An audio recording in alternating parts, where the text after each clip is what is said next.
Salut et bienvenue dans Hit Story. Je vous propose de retourner aujourd'hui dans les années 80 pour l'histoire d'un hymne beaucoup plus féministe qu'il n'y paraît.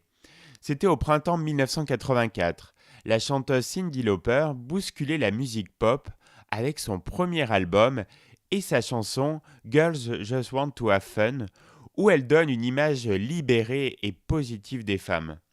À l'origine écrit d'un point de vue masculin, Girls Just Want to Have Fun était composé et enregistré par Robert Hazard en 1979. Avec son accord, Cyndi Lauper a changé certaines paroles et en a fait un cri de ralliement pour l'égalité des sexes. La chanson allait devenir un hymne féministe.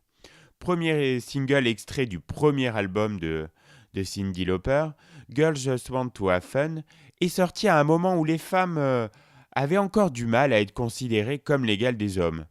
Le travail acharné par des pionniers comme Betty Friedan et Gloria Steinem était déjà du passé.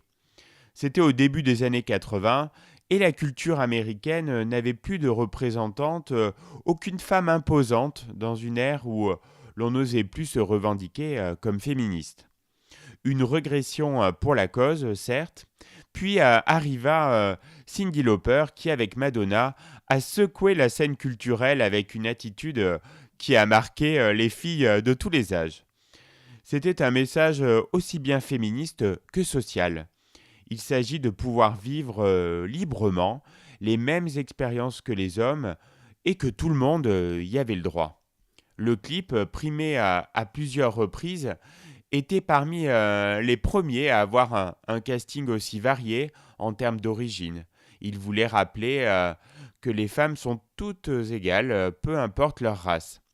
Pour les femmes, c'était une manière d'affirmer le girl power et de s'amuser sans culpabilité en même temps. Voici une femme qui n'avait pas peur des codes sociaux et vestimentaires.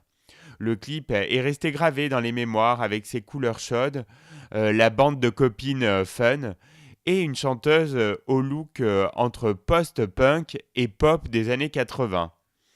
Elle était simplement elle-même, un brin excentrique qui n'en fait qu'à sa tête, et les filles voulaient avoir cette même liberté et cette aisance d'être dans un monde où leur rôle était prédéfini.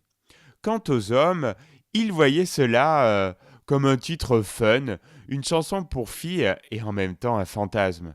Des girls next door qui étaient prêtes à assouvir leurs désirs. Bref, la gente masculine n'a pas trop capté le message féministe.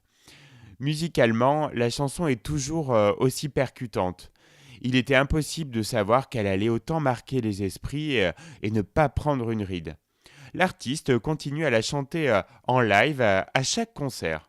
On aurait du mal à imaginer un concert de Cyndi Lauper sans Girls Just Want to Have Fun.